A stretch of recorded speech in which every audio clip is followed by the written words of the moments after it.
tahay kusoo dhawaada shirkadda som IT zone ka watan cilmiga IT-ga si mutadawacnimo ama free halkaan kusoo gudbino website-keena iyo Facebook halkaas kala socda YouTube-kana channel-ka subscribe ku samee si aan soo gelino casharo kale dheeri ah ahaa asaasiga networking-ka kana cashirka VLAN markaan qaybiyo oo si daadagana marka VLAN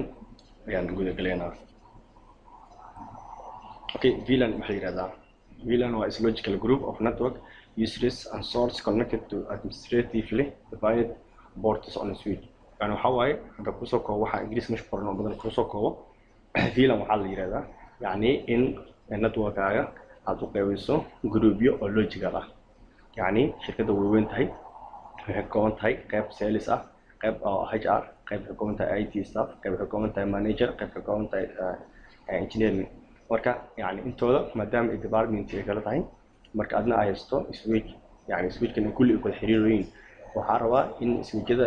kala xirnaadaan qofka department walba inuu la sameeyo VLAN yani waa department oo logical ah lagu dhex sameeyo switch gudihiisa. marka arintaas iyada waxa lagu gaaraa in maxaa yiraahdaa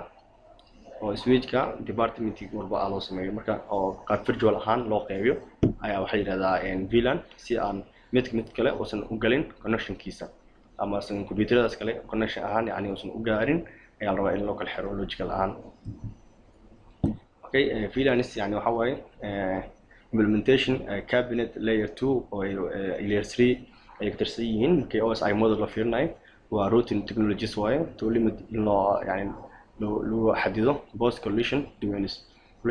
zaxmada iyo isku dhaca ama ciriiriga ka imaanayo collision-ka ama domain-ka yani sida switch-ka soo sheegnay oo kale markii aan shaqeynay ayaa waxa yiraahdaa noocaas yani oo technology oo aad yani switch-ka yani u kala habeeso macluumaadka qaar loo diray. Okay, Ingiriiska waa waxa qoran oo ku soo koobay. Okay, sawir ahaan waa kana VLAN overview. marka VLAN dabqa intaas uu kooban yahay wuxuu kooban yahay saddex dabaq walba yani waa department walba marka maadaama hal switch oo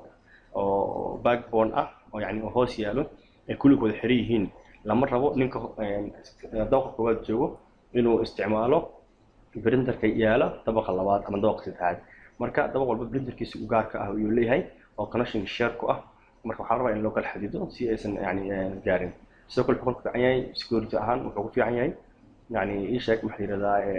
ninkan ka shaqeynaya sales-ka ma awoodo inuu connect la sameeyo computer ahaan engineering-ka ama HR-ka yani inuu access gareeyo maxaa yiraahdaa network-ka. marka waa kala xadidaysaa iyagoo hal switch-kooda xiran haddana waxaa kala xadidaysaa inaysan isku xadgudbin. sidoo kale waxay ka caawinaysaa security ahaan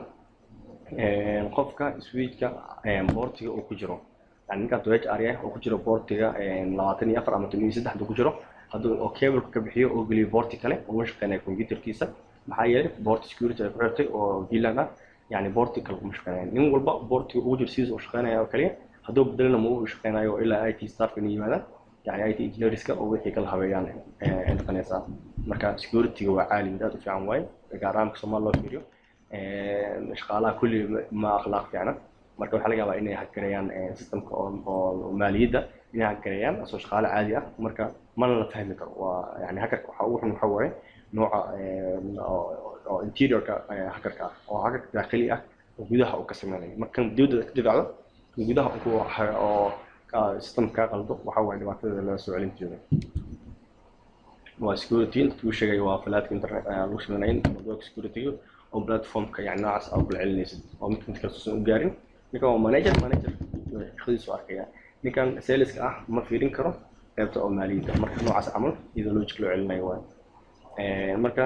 yani we need to break broadcast domain we need to connect the router yani marka shaqada mid kale ba arkayo yani waxa dib baan inaan arko waxa ku xiraysaa oo kaliya yani router-na ka tahay yani broadcast-gana marka yani qaybtan oo HR-ka ama IT broadcast sameeyaan يعني كوكل مجاري بودكاست كذا يعني برايفت واي أو قابت IT أو فيلان كوترسين أموية أذكر ماركيسو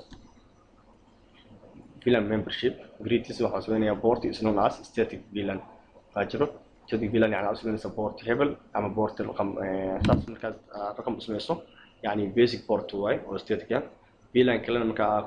ku xirtid hardware into database yani waxa loo yaqaanaa iskoolad dynamic VLAN يعني VLAN kala way dynamic markuu yahay waa marka lagu xiro database iyo hardware ka ahay yani marka kale oo basic port ahaan lagu xirano waa nooc static markuu yahay portigan qof hebel ma qof kale soo gali karo okay VLAN membership modes yani waa xaalad sidoo kale marka VLAN-ka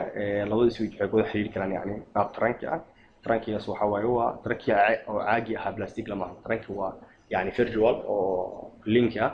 oo yani hal yani waxa laga yaabaa afar boorti ama labo boorto kale inaad isku xirto laba boorto aad isticmaasho hal boort ama yani labada switch waxa u dhaxeeyo ama hal silig xiriirin leh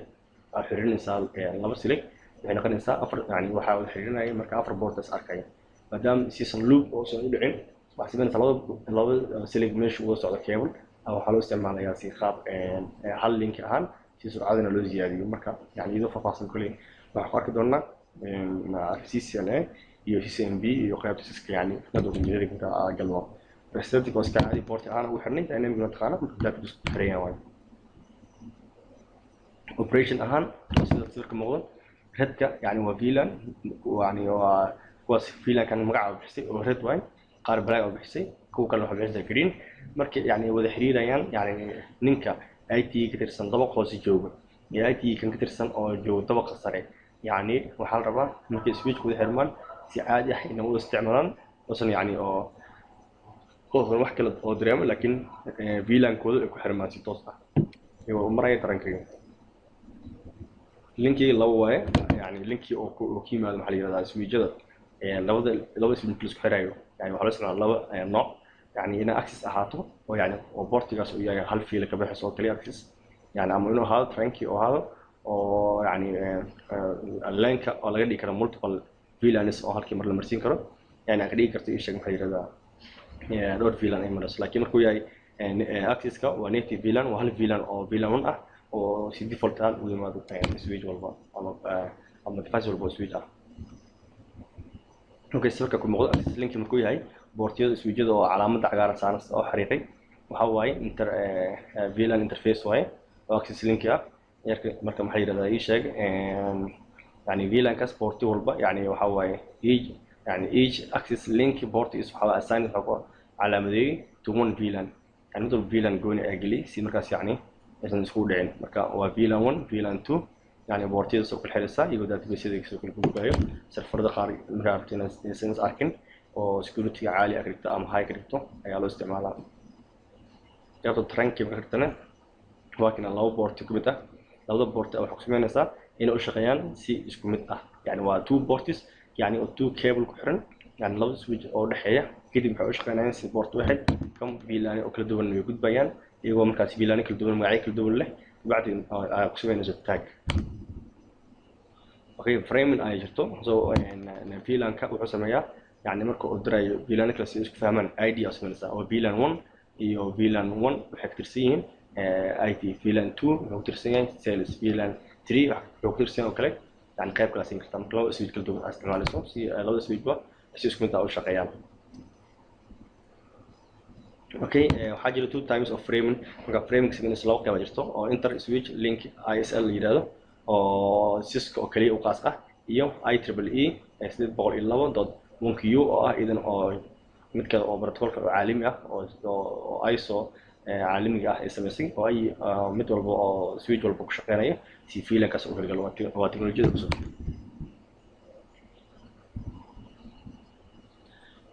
okay VLAN sa configuration u sameyso VLAN wax badan u baahan yani waxa waaye boortiyada marka hore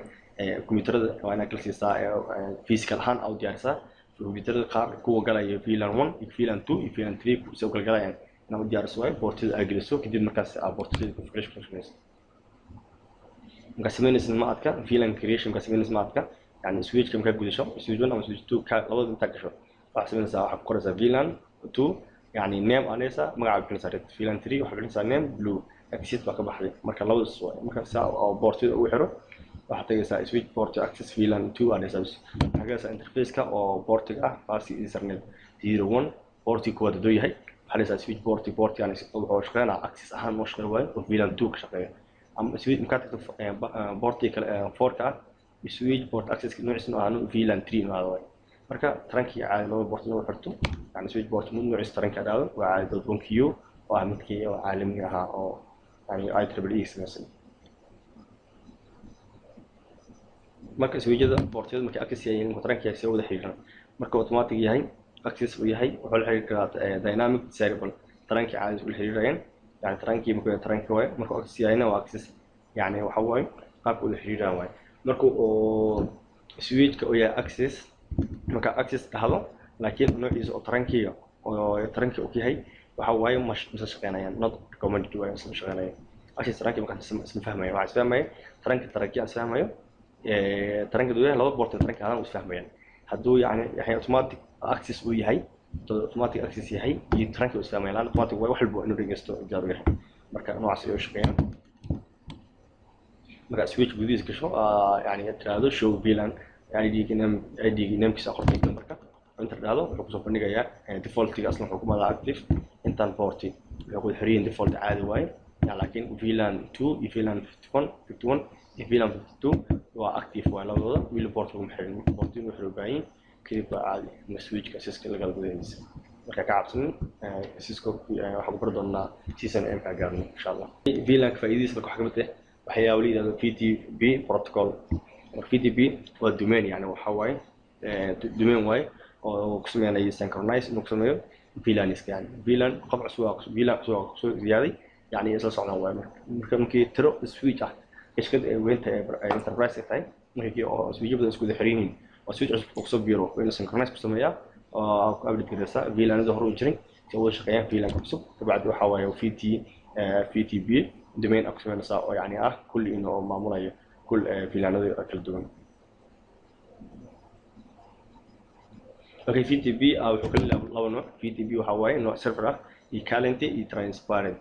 marka switchada saddex yihiin mid kamid waxa ka dhigaysa server oo noqon doona backbone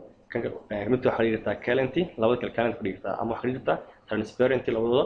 yani calent waa mid caadi waxba kama duwan qana transparent calent waxba kama duwana laakiin ninkiisa way yaqaana yani boortida ku xiran way yaqaana computer ay yihiin laakiin transparent ma yaqaano boortida cid ay yihiin laakiin macluumaadka soo mar uu gudbinaya laakiin serverka waxa way intuu kulli xukumayo meel walba yani waxa VTP ku soo programmay serverka ayaa kuwan ay qaadanayaan